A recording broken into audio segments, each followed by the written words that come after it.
할렐루야. 네, 하나님이 함께 하십니다. 하나님께서 우리에게 믿음으로 더 가까이 나오라 라고 말씀하고 계십니다. 오늘은 예수 그리스도의 세 번째 증인이라는 제목으로 우리 요한복음을 보고 있는데 요한복음 1장 19절에서 28절까지 말씀을 보겠습니다. 오늘 부분이 조금 깁니다. 요한복음 1장 19절에서 28절까지 말씀을 우리가 천천히 목소리로 같이 읽겠습니다. 시작. 유대인들이 예루살렘에서 제사장들과 레위인들을 요한에게 보내어 네가 누구냐 물을 때에 요한의 증언이 이러하니라.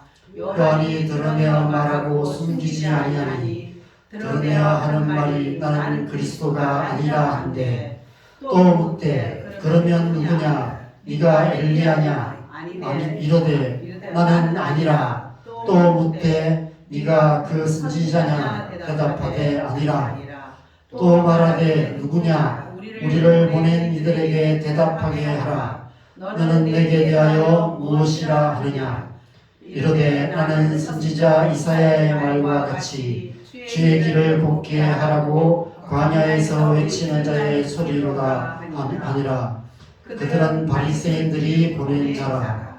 또 물어 이르되 네가 만일 그리스도도 아니요 엘리야도 아니요 그 선지자도 아닐진데 어찌하여 세례를 베푸느냐. 요한이 대답하되 나는 물로 세례를 베풀거니와 너희 가운데 너희가 알지 못하는 한 사람이 있었으니 곧 내 뒤에 오시는 그이라. 나는 그의 신발끈 풀기도 감당하지 못하겠노라 하더라. 이 일은 요한이 세례 베풀던 곳 요단강 건너편 베다니에서 일어난 일이니라. 아멘. 오늘은 이 본문으로 예수 그리스도의 세 번째 증인이라는 제목으로 말씀을 나누려 합니다. 여러분, 증인이란 말은 국어사전적 의미를 찾아보면 세 가지 의미가 있습니다. 어떤 사실을 증명하는 사람이라는 뜻도 있고요. 또 법원에서 신문에 대해서 자기가 경험한 사실을 진술하는 사람, 또 보증하는 사람, 이런 뜻이 있습니다. 우리는 주로 이제 두 번째 의미를 많이 사용하는 것 같습니다. 법원에서 재판을 할 때 증인의 역할이 중요하기 때문입니다. 증인의 증언을 통해서 사건에 대한 객관적인 사실을 밝히는 것이 재판에 있어서 중요한 요소이기 때문에 그렇습니다.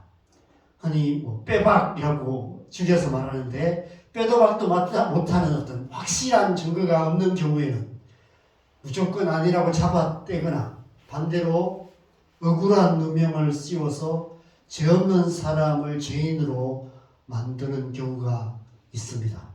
그래서 죄가 있는지 없는지를 판단할 수 있는 증거가 필요하고 또 그러한 증거가 없을 때는 증인이 있어야 합니다. 요즘은 거의 모든 차에 이제 블랙박스가 있고, 그죠? 또 거리마다 CCTV가 있어서 요즘은 이제 그런 모습들이 별로 없는데 얼마 전까지만 해도 거리에 이제 이런 플래카드가 붙어 있었습니다. 몇 월 며칠 몇 시에 어느 사거리에서 뺑소니 사고를 목격한 분을 찾습니다. 제보하시면 후사하겠습니다. 이런 이제 플래카드가 붙은 적이 있습니다. 한밤중이나 새벽에 뺑소니 사고가 있거나 아니면 접촉사고가 있는데 가해자가 피해자가 되고 피해자가 가해자가 되는 그런 경우가 억울한 일이 생기면 너무 억울해서 이렇게 플래카드를 붙이는 경우가 많이 있습니다. 이 사진은 이제 방글라데시 수도 다카의 사진입니다. 제가 이제 2주 전에 오셨던 우리 박지원 교사님이 지금 말레이시아에서 사역하지만 그 전에 이제 방글라데시에 사역할 때 제가 한번 갔었어요. 강의를 한번 갔었는데 정말 이랬습니다. 교통지옥이었어요. 멀쩡한 차가 한 대도 없었습니다. 선교사님의 말에 따르면 교통사고가 나면 무조건 차에서 나와서 당당하게 큰 소리를 쳐야 된답니다. 그러면 사람들이 큰 소리 치는 사람 편에 선대요. 뭐 가해자 피해자 상관없이 막 무조건 큰 소리 치면 저 사람이 잘했나 보다 이렇게 생각해서 그 사람 편을 든대요. 그래서 큰 소리 치는 사람이 무조건 이긴답니다. 사실 여부를 떠나서 정인이 많은 쪽이 이기는 그런 얘기를 했습니다. 그래서 저도 운전을 잘하는 편인데 이 방글라데시에서는 절대로 운전을 못하겠다 이런 생각을 했던 것 같습니다. 우리 지난주에 예수님께서 독생하신 하나님으로 이 땅에 오신 의미를 함께 생각해 봤습니다. 근본 하나님의 본체이시며 하나님과 동등하신 삼위일체 하나님 중에 한 분이신 예수님께서 사람의 몸을 입으시고 예수라는 이름, 사람의 이름을 가지시고 하나님의 아들로 이 땅에 오셨습니다. 그런데 문제는 하나님을 본 사람이 아무도 없었기 때문에 예수님께서 하나님이시라는 사실을 아무도 알 수 없다는 거예요. 그 누구도 알 수가 없었다는 것입니다. 여러분 상식적으로만 생각해도 갈릴리 나사렛이란 촌동네에서 목수의 아들로 태어나서 30년 동안 목수로 살았어요. 그렇게 살던 예수라는 이름을 가진 시골의 노총각이 어느 날 갑자기 내가 하나님의 아들이다, 내가 독생하신 하나님이다 라고 주장한다면 다 미쳤다고 말하지 그 사실을 믿을 사람이 누가 있겠습니까? 그래서 말씀해보면 예수님의 형제들과 가족들이 주변 사람들이 미쳤다는 얘기이기 때문에 예수를 찾아왔던 그런 사건이 기록되어 있습니다. 그래서 증인이 필요했습니다. 그래서 요한복음 1장 6절에서 7절에 사도 요한은 자기와 이름이 똑같은 세례 요한을 하나님께로부터 보내심을 받은 사람이라고 소개하며 빛에 대하여 증언하여서 모든 사람이 믿게 하려 하나님께서 보내신 사람이다 라고 말씀하고 있습니다. 저는 오늘 예수 그리스도의 세 번째 증인이라는 제목으로 세 사람의 증인을 여러분에게 소개하려고 하는데 첫 번째 증인이 바로 세례 요한입니다. 하나님께서 세례 요한을 이 땅에 오신 예수 그리스도께서 독생하신 하나님이라는 사실을 증언하는 증인으로, 역사적인 사명을 가진 증인으로 이 땅 가운데 보내신 것입니다. 그래서 예수님보다 앞서 태어나게 하시고 예수님보다 앞서 사역하게 하시고 예수님께 기름 부어서 예수님께 세례를 베풀어서 예수님을 하나님의 아들이심을 증언하는 그런 증인의 사역을 하게 하신 것입니다. 그런데 여러분, 세례 요한이 그 증인의 역할을 잘 할 수 있었을까요? 하나님의 존재조차도 부정하는 이 세상에서 갈릴리 나사렛의 목수의 아들 예수가 이 땅에 오신 하나님이시라는 사실을 어떻게 잘 증언할 수 있었을까요? 과연 이 세상에 그의 증언을 듣고 이 믿기 힘든 사실을 믿은 사람이 누가 있겠습니까? 여러분, 정말 그 사실을 믿을 수 있었을까요? 여러분이 그 자리에 계셨다면, 여러분 그 시대에 그 땅에 계셨다면 예수님이 하나님의 아들이시라는 사실을 정말 믿을 수 있을까요? 우리는 이제 성화를 보면 예수님이 굉장히 멋있는 배우로 나와요. 그죠?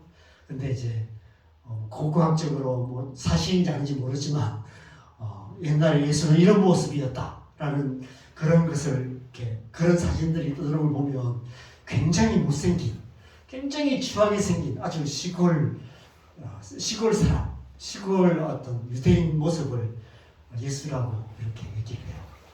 여러분, 동네에 있던 어떤 별 볼일 없는 노총각한 사람이 갑자기 어느 날 내가 하나님의 아들이다 라고 얘기한다면 과연 믿을 사람이 누가 있겠습니까? 미쳤다고 말하지 그 사실을 믿는 사람이 아무도 없습니다. 그래서 하나님께서 수천 년에 걸쳐서 사전 작업을 해 놓으셨어요. 그래서 요한복음 1장 45절에 46절에 보면 이런 말씀이 있습니다. 이 말씀 같이 읽겠습니다. 시작. 빌립이 나다나엘을 찾아 이르되 모세가 율법에 기록하였고 여러 선지자가 기록한 그 일을 우리가 만났으니 요셉의 아들 나사렛 예수니라. 나다나엘이 이르되 나사렛에서 무슨 선한 것이 날 수 있느냐. 빌립이 이르되 와서 보라 하니라. 먼저 예수님을 만난 빌립이 나다나엘을 찾아가서 예수님을 소개하며 이렇게 말합니다. 모세가 율법에 기록하였고 여러 선지자들이 기록한 그 일을 우리가 만났다. 바로 요셉의 아들 나사렛 예수다 라고 증언을 합니다. 하나님께서 수천 년 전에 모세의 율법을 통해서 그리고 여러 선지자들을 통해서 예언을 통해서 메시아가 올 것이다. 곧 그리스도가 오실 것이다 라고 예언을 해 놓으셨던 것입니다. 그래서 다른 민족들은 몰라도 주변의 이방인들이나 세상 모든 사람들은 몰라도 유대인들은 언젠가는 그리스도가 오실 것을 알고 있었고 그 사실을 믿었고 그리스도가 오시기를 기다리고 있었습니다. 특별히 그 시대는 로마의 압제 아래에 있었기 때문에 그리스도가 오셔서 이 로마의 압제에서 우리를 구원하실 거라는 믿음을 갖고 있었어요. 언제 예수님이 아닌 언제 그리스도가 오실까? 언제가 올 엘리야가 오실까? 라고 학수고대하며 그렇게 기다리고 있었던 시대였습니다. 그렇게 기다리고 기다리셨던 엘리야가 뭐죠? 왜 갑자기 말이 헷갈리지? 메시아가 오셨습니다. 그리스도가 이 땅에 오셨어요. 그런데 나사렛에서 무슨 선한 것이 날 수 있느냐라는 이 나다나엘의 말처럼 예수님께서 이 땅에 오신 그런 방식으로 그리스도가 오실 거라는 생각을 못했어요. 예수라는 이름으로 오실 거라고 생각을 못했습니다. 그리스도께서 나사렛 목수의 아들 예수라는 이름으로 우리가 성탄절마다 찬양하는 것처럼 말구유에서 그것도 동정녀 마리아, 오늘날로 말하면 미혼모의 아이, 미혼모의 아들로 태어날 거라고는 생각하지도 못했습니다.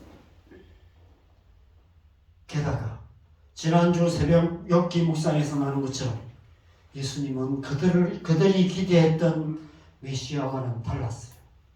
그들이 기대했던 고난받는 그리스도가 아니었습니다. 그들의 기대와 달랐던 것이죠. 예수님은 고난받는 그리스도로 이 땅에 오셨어요. 어떻게 온 세상을 구원하기 위해서 이 땅에 오시는 그리스도가 아무 힘도 없이 그렇게 무기력하게 로마 병사에게 끌려가셔서 채찍질과 침뱉음과 모욕과 수치를 당하시고 흉악한 죄인들과 함께 그것도 한가운데서 십자가에 못 박혀 죽으실 수 있는지 도무지 이해할 수 없었습니다. 십자가의 예수 그리스도는 그들이 원하는 그리스도가 아니었던 것이죠. 그래서 유대인들은 처음부터 예수님을 믿지 않았을 뿐 아니라 예수님이 수많은 기적을 행하셨음에도 불구하고 계속해서 의심했고 마침내 끝까지 예수님을 그리스도로 인정하지 않았습니다. 아무리 많은 사람들이 예수님께서 죽음에서 부활하셨다는 사실을 정언해도 다 지어낸 얘기라고 치부하면서 지금까지도 유대인들은 다른 메시아가 오기를 지금까지 기다리고 있습니다. 지금도 이스라엘 백성들은 메시아가 올 것을 기다리고 있습니다. 그런데 사도 요한은 자기와 이름이 똑같은 세례 요한을 그의 복음서의 첫머리에 예수 그리스도의 첫 번째 증인으로 기록하고 있습니다. 요한복음에서 가장 먼저 등장하는 이름이 바로 세례 요한입니다. 세례 요한은 2000년 전 이 땅에 오셨던 예수 그리스도의 첫 번째 증인이었습니다. 그렇다면 여러분, 이 세례 요한의 증언을 듣고 예수님을 믿게 된 사람이 몇 명쯤 될까요? 다른 복음서에 보면 세례 요한이 요단강에서 세례를 베풀 때에 많은 사람들이 와서 요한에게서 세례를 받았다라고 기록하고 있습니다. 그런데 과연 그렇게 세례를 받았던 사람들 가운데서 세례 요한의 증언을 듣고 예수님을 그리스도로 믿은 사람들이 몇 명이나 되었을까요? 요한복음 1장 35절에 37절 말씀을 같이 읽겠습니다. 시작. 또 이튿날 요한이 자기 제자 중 두 사람과 함께 있었다가 예수께서 그리심을 보고 말하되 보라 하나님의 어린 양이로다. 두 제자가 그의 말을 듣고 예수를 따르더라. 세례 요한을 통해서 예수님을 믿게 된 사람이 몇 명이 되는지 확실치는 않지만 확실하게 기록된 사람은 두 사람밖에 없어요. 요한의 제자 중 두 사람. 40절 말씀에는 이 두 제자 중에 한 사람의 이름을 기록하고 있습니다. 시몬 베드로의 형제 안드레라고 말합니다. 안드레가 세례 요한의 제자로 있다가 세례 요한을 따르다가 세례 요한의 증언을 듣고 예수님의 제자가 되었고, 그래서 안드레가 그 형제 베드로를 데리고 예수님께 가서 베드로가 또 예수님의 제자가 됩니다. 그렇다면 두 제자 중에 다른 한 사람은 누구일까요? 그 사람이 바로 제가 여러분에게 소개하기 원하는 예수 그리스도의 두 번째 증인입니다. 누구인지 아십니까? 바로 이 복음서를 기록하는 사도 요한입니다. 사도 요한과 안드레가 바로 세례 요한의 제자였다가 세례 요한의 증언을 듣고 예수님께 가서 예수님의 제자가 되었어요. 여러분, 법정에서 증인도 한 사람의 증인의 증언만으로는 효력이 없습니다. 신빙성이 떨어져요. 최소한 두 사람 이상의 증인이 필요합니다. 두 사람 이상의 복수의 증인이 필요하고요. 증인은 많을수록 좋습니다. 많을수록 증언의 효과가 높아집니다. 그래서 우리가 막 이렇게 성명도 받고 그렇게 하잖아요. 그죠? 그렇게 하는 것이 이유가 그 때문입니다. 그래서 세례 요한에 이어서 사도 요한이 예수 그리스도의 두 번째 증인이 되는 것입니다. 사도 요한이 이 복음서를 기록한 목적이 바로 이것입니다. 그것을 증언하기 위해서. 실제로 사도 요한이 이 복음서에서 그렇게 기록하고 있어요. 요한복음 20장 30절에서 31절 같이 읽겠습니다. 시작. 예수께서 제자들 앞에서 이 책에 기록되지 아니한 다른 표적도 많이 행하셨으나 오직 이것을 기록함은 너희로 예수께서 하나님의 아들 그리스도이심을 믿게 하려 함이요 또 너희로 믿고 그 이름을 힘입어 생명을 얻게 하려 함이라. 이 복음서를 기록한 목적이 이것이라고 얘기하는 것이죠. 예수께서 하나님의 아들 그리스도이심을 믿게 하기 위해서, 그것을 증언하기 위해서 내가 이것을 기록한다라고 기록하고 있습니다. 그리고 마지막 절인 21장 24절에서 이 일을 증언하고 이 일을 기록한 제자가 이 사람이다, 바로 요한이다라고 기록하고 있는 것입니다. 사도 요한은 세례 요한에 이어서 예수 그리스도의 두 번째 증인으로 이 복음서를 기록하고 있는 것입니다. 물론 사도 요한만 아니라 모든 사도들과 오순절 마가다락방에 모였던 성령으로 세례를 받았던 110명의 제자들이 이 땅에 오신 예수님의 증인이었던 두 번째 증인이었습니다.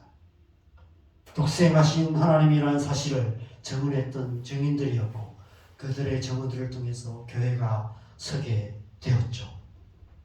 그런데 저는 오늘 이 사도 요한을 그들과 다른 의미에서 두 번째 증인으로 여러분에게 소개하고 싶습니다.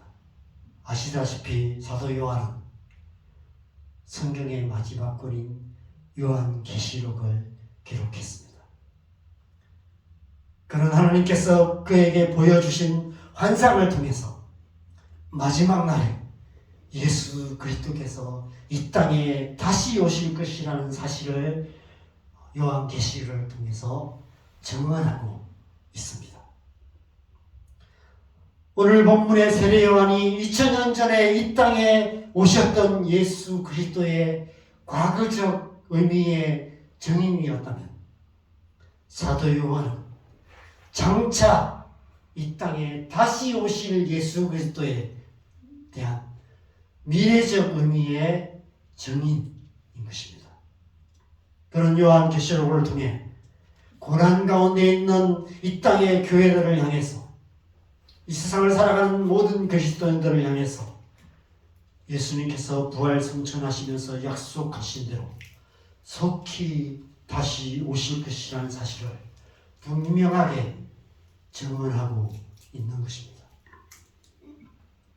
그래서 모든 성경의 마지막 장인 요한계시록 마지막 장 마지막 두 절에 이렇게 기록하고 있습니다. 함께 읽겠습니다.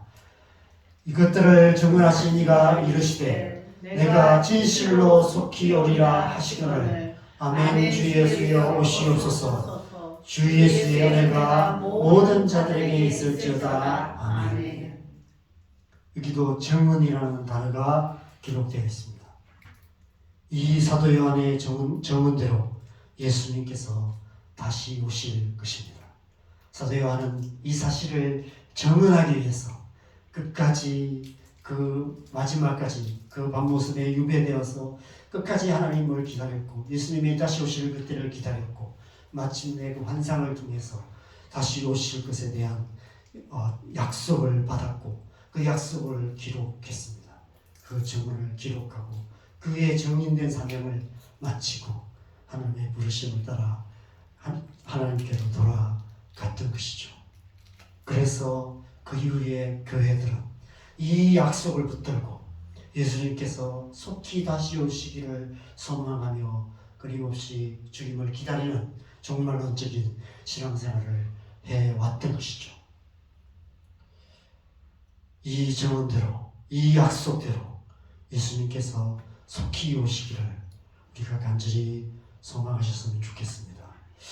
그렇다면 오늘 말씀의 제목인 예수 그리스도의 세 번째 증인은 누구일까요?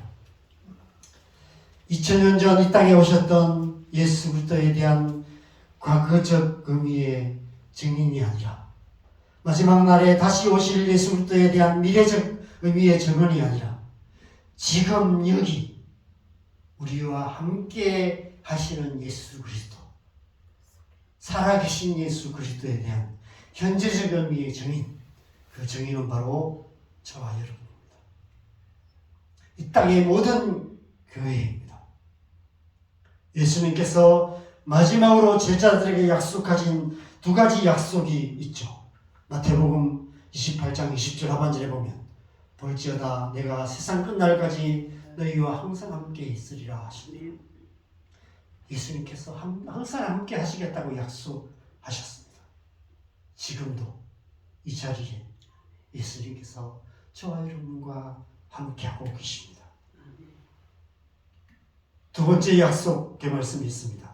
사도행전 1장 8절입니다. 오직 성령이 너희에게 임하시면 네가 권능을 받고 예루살렘과 온 유대와 사마리아와 땅끝까지 이르러 내 증인이 되리라 하시니라. 예수 그리스도를 믿는 모든 자들에게 성령을 주셔서 땅끝까지 예수 그리스도의 증인이 되게 하실 것을 약속하셨습니다. 그 약속대로 오순절 성령이 강림하셨고, 그 약속대로 예수 그리스도를 믿는 저와 여러분 가운데 성령이 임하셨습니다. 교회 공동체 가운데 성령이 임하셨습니다. 삼위일체 하나님께서 성령으로 저와 여러분과 언제나 함께하고 계십니다. 우리는, 그리고 교회는 지금 여기 우리와 함께 하시는 예수 그리스도의 세 번째 증인인 것입니다. 그래서 우리는 날마다 성령으로 충만하여 우리가 살아가는 삶의 현장에서, 그리고 나아가 땅끝까지 예수 그리스도의 증인된 삶을 살아가야 하는 것입니다. 그렇다면 어떻게 사는 것이 증인된 삶일까? 어떻게 우리는 지금 우리와 함께 하시는 예수 그리스도의 증인된 삶을 살아갈 수 있을까? 여러분, 사실 증인의 역할은 제한되어 있습니다. 그래서 재판을 보면 검사나 변호사가 증인을 신문할 때 예 아니면 아니요라고 대답하게 합니다. 왜냐하면 증인의 장황한 설명이 오히려 증언의 신빙성을 떨어뜨리기 때문입니다. 그래서 변호사나 검사들이 증인을 신문할 때 질문을 해요. 예 아니요만 대답하라고 얘기를 합니다. 그래서 증인으로 나가서 별로 할 수 있는 말이 별로 없어요. 묻는 말에 예 아니요 대답하다가 돌아오면 되는 것입니다. 증인의 중요한 역할은 예 아니요를 잘하는 것입니다. 오늘 본문에서 세례 요한이 우리에게 참된 증인의 본을 보여주고 있습니다. 그가 요한의 증언이 이러하다라고 말하면서 이렇게 기록하고 있습니다. 그런 네가 그리스도냐 하는 질문에 아니라 라고 대답합니다. 아니라를 3번 했어요. 그게 그 전부였습니다. 여러분, 증인은 구원자가 아닙니다. 우리가 우리의 가족들에게, 우리의 이웃들에게 때로는 열방에 나가서 예수 그리스도의 복음을 전할 수는 있지만 그러나 그들을 구원할 수는 없습니다. 예수 그리스도를 믿게 만들 수는 없어요. 예수 그리스도의 복음을 전할 수는 있지만 그들을 믿게 만들 수는 없다는 것입니다. 네가 엘리야냐? 라는 질문에도 아니라 대답합니다. 증인에게 엘리야 같은 초자연적인 기적을 행하는 능력이 필요한 것은 아닙니다. 네가 성령의 은사를 받고 그 은사를 가지고 복음을 전한다면 더 효과적으로 전할 수는 있겠죠. 그러나 복음을 전하는 데 있어서 은사가 필요한 것도 아닙니다. 요한복음 4장에 보면 우물가에서 예수님을 만난 사마리아 여인이 물동이를 버려두고 마을로 달려가서 예수님을 만난 사실을 증언했습니다. 예수님께서 아무런 기적을 행하시지도 않았어요. 그래서 마을 사람들이 왔습니다. 그래서 마을 사람들이 예수님을 초청했고 예수님의 말씀을 들었어요. 그리고 그 말씀을 듣고 많은 사마리아 여인들이 예수님을 믿었습니다. 거기서 예수님께서 뭔가 권능을 행했다는 말씀이 없어요. 아무런 기적을 행하지 않았지만 예수님을 만났고 예수님의 말씀을 들었고 그 사마리아 물가의 여인의 증언을 통해서 사마리아 사람들은 예수님을 믿었습니다. 그런데 요한복음 9장에 보면 나면서부터 맹인이었던 사람이 예수님을 만나서 눈을 떴습니다. 그래서 눈을 뜬 후에 주변 사람들과 바리새인들에게 예수님께서 자식에게 어떻게 행했는지를 있는 그대로 증언했습니다. 내가 태어날 때부터 맹인으로 태어났는데 예수라는 사람이 진흙으로 내 눈에 바르고 실로암 못에 가서 씻으라고 해서 가서 씻었는데 내가 보게 되었다 라고 증언을 했습니다. 그런데 그 증언을 듣고 맹인이 눈을 뜬 기적을 보았음에도 불구하고 바리새인들은 예수님을 믿지 않았습니다. 오히려 안식일에 병을 고쳤다고 오히려 예수님을 핍박하고 그 사람을 쫓아내버렸습니다. 여러분, 증인은 기적을 행하는 자가 아닙니다. 오히려 예수님께서 내게 행하신 기적, 예수님께서 내게 행하신 일을 증언하는 자입니다. 그것을 우리는 다른 말로 간증이라고 합니다. 증인은 간증하는 자입니다. 네가 선지자냐? 라는 질문에도 아니라 대답합니다. 예수님을 믿지 않는 사람들, 하나님의 존재에 대해서 부정하는 무신론 자들, 기독교에 대해서 비판하는 다른 종교인들과 논쟁해서 이길 수 있는 탁월한 지혜가 필요한 것이 아니라는 것입니다. 이 세상을 지배하는 진화론적인 사고를 깨트릴 수 있는 탁월한 지식과 논리가 증인에게 필요한 것이 아니라는 것입니다. 증인은 그저 본대로 들은 대로, 자기가 아는 대로 말하면 되는 것입니다. 멀리서 얼핏 보아서 확실하지 않다면 그냥 얼핏 보아 아는 그 정도만 증언하면 되는 것입니다.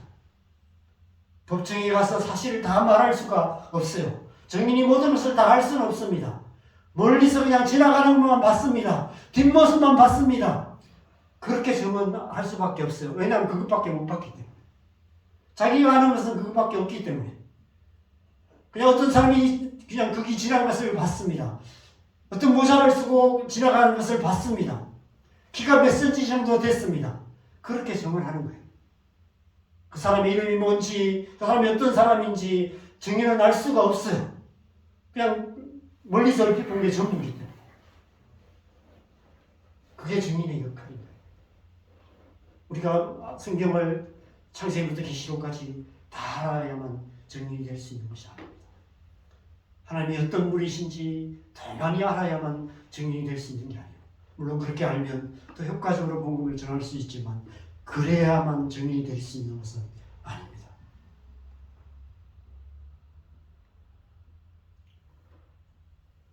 그리스도도 엘리야도 선지자도 아니라고 말합니다. 그러면 증인은 어떤 사람일까요? 참된 증인이 어떤 사람인지 세례요한에게 우리 한번 물어봤으면 좋겠습니다. 22절에 제사장들과 죄인들이 세례요한에게 묻습니다.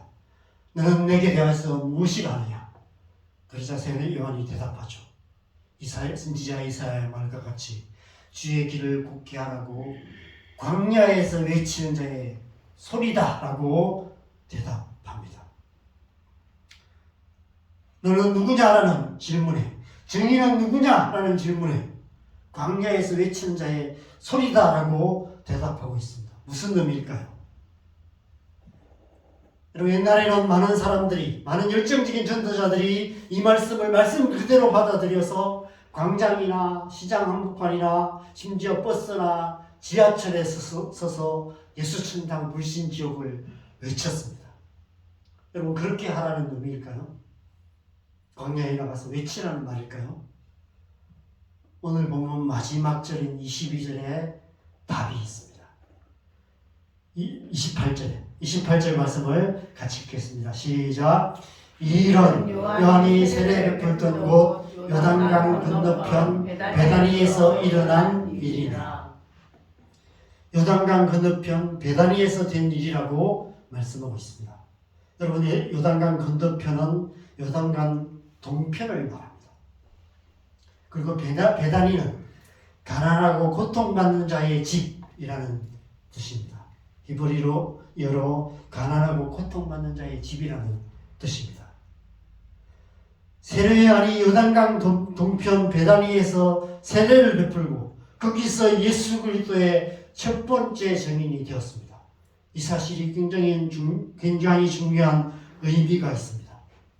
요단강 동편은 그 옛날 출애굽했을 때 홍해를 건너서 약속의 땅을 향하던 이스라엘 백성들이 요단강을 건너기 전인 광야를 말합니다. 그 광야에서 외치는 자의 소리라는 것이죠. 아직 요단강을 건너가기 전인 상태, 그 길을 말하는 것입니다. 그래서 자신을 광야에서 외치는 자의 소리라고 말하고 있는 것입니다. 어떤 소리일까요? 베다니, 가난하고 고통받는 자들의 집. 여러분, 그 집에서는 어떤 소리가 들릴까요? 탄식 소리, 신음 소리, 부르짖는 소리가 들릴 것입니다. 여러분, 왜 예수님께서 이 땅에 오셨습니까? 그 소리를 들으셨기 때문입니다. 그 옛날 애굽에서 종로를 타며 부르짖었던, 고통하며 부르짖었던 이스라엘 백성들의 그 소리를 들으시고 모세를 보내셨던 것처럼 그 베다니에서 가난하고 고통하는 광야 같은 세상 속에서 탄식하며 부르짖는 자들의 소리, 그 소리를 들으시고 예수님께서 오신 것입니다. 세례요한이 그들을 대변하여서 부르짖고 있는 거예요. 광야에서 외치는 자의 소리는 바로 그 소리입니다. 요단강 동편 베단이 광야 같은 이 세상에서 가난하고 고통받는 자들이 탄식하고 고통하며 부르짖는 그 소리, 그 소리를 세례 요한이 그렇게 부르짖고 그 소리를 통해서 그 소리를 들으시고 이 세상에 고통하는 영혼들의 소리를 들으시고 세상을 구원하시기 위해서 독생자를 보내신 것입니다. 그 광야에서 외친 자의 소리이신 소리인 세례 요한과 예수 그리스도가 만나는 그 역사가 요한복음 1장에 기록되어 있는 것이죠. 세례 요한이 외쳤던 소리는 그들의 고통을 대변하는 소리였습니다. 증인이 필요한 이유가 그것입니다. 억울한 자들, 고통받는 자들, 그런 자들을 구원하기 위해서는 증인이 필요했죠. 그들의 소리를 대변해주는 목소리가 있어야 하는 것입니다.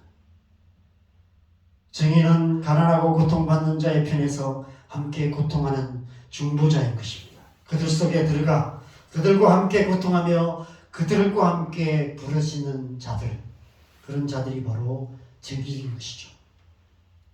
여러분, 수많은 선교사님들이 그래서 이 땅에 오셨어요. 고통받는 이 땅에 오셔서 우리와 함께 고통하시고 우리와 함께 부르짖으셨고, 그래서 하나님께서 이 땅을 구원하셔서 지금 이 나라 이 민족이 이렇게 살기 좋은 나라가 되었습니다.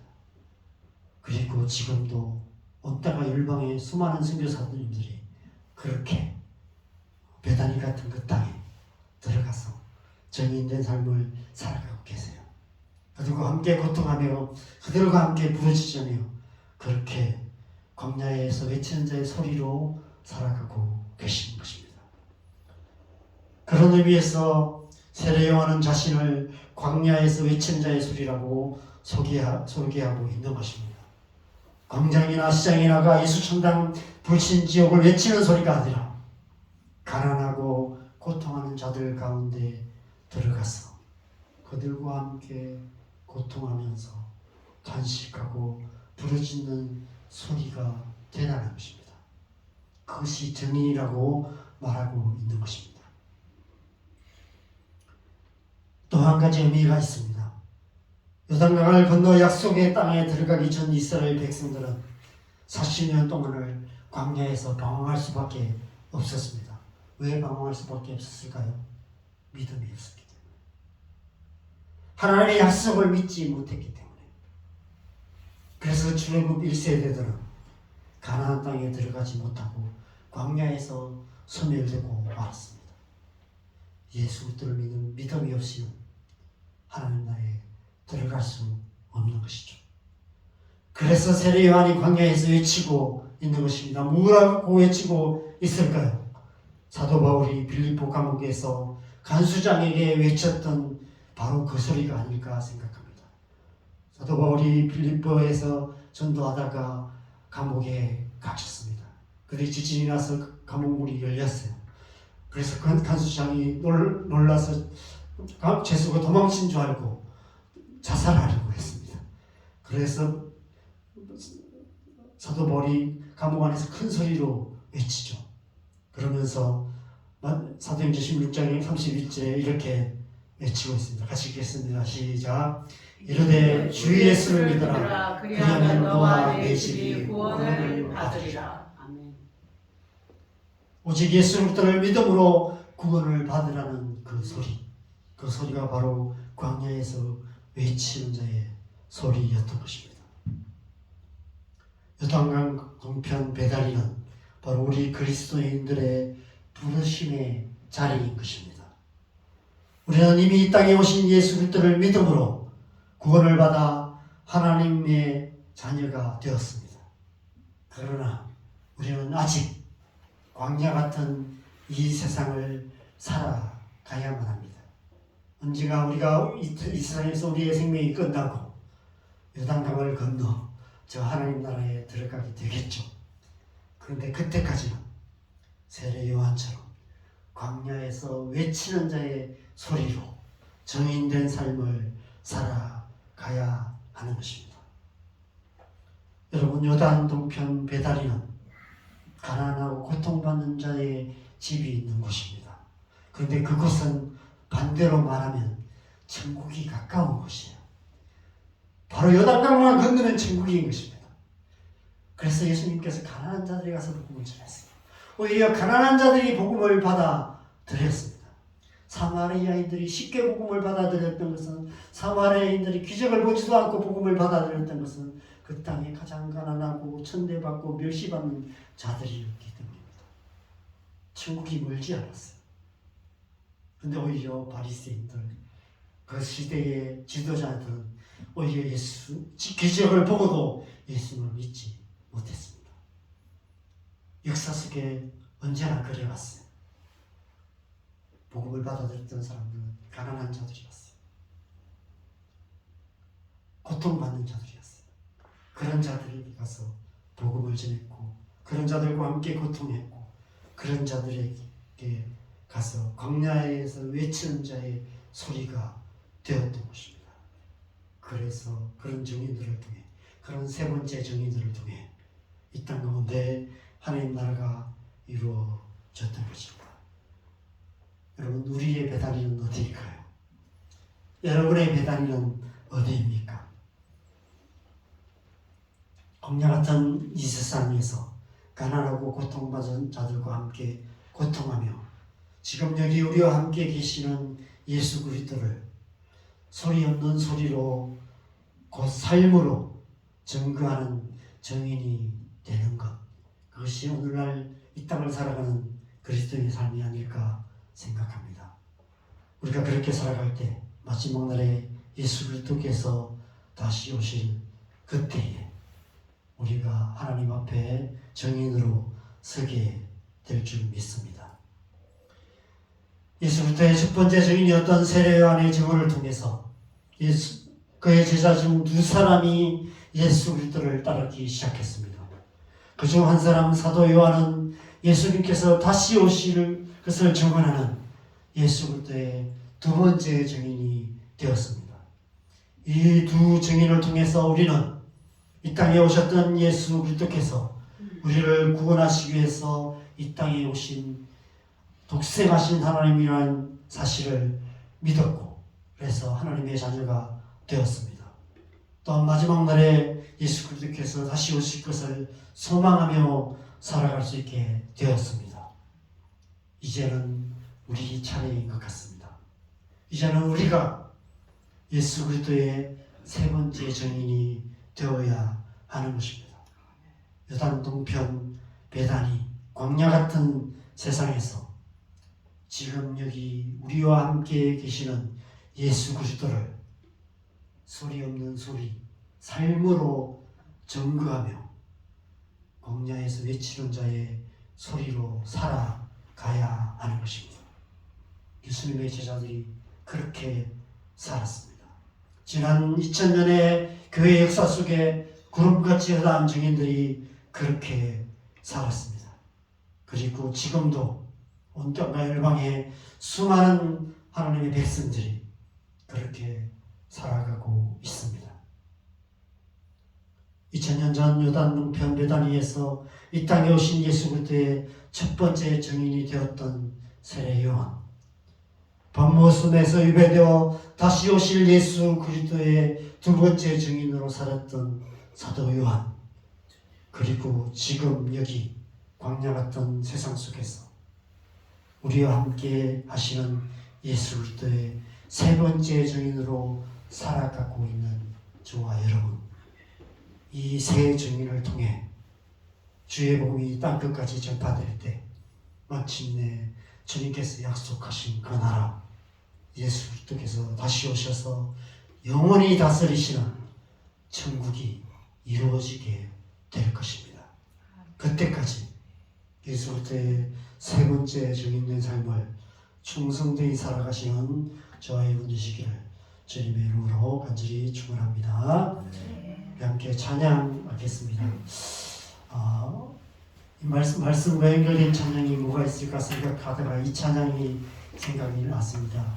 예수가 함께 계시니, 이 찬양 우리가 함께 하면서 말씀을 기억하시면서 기도하는 마음으로 이 찬양 함께 하시고 함께 기도하는 시간 갖겠습니다.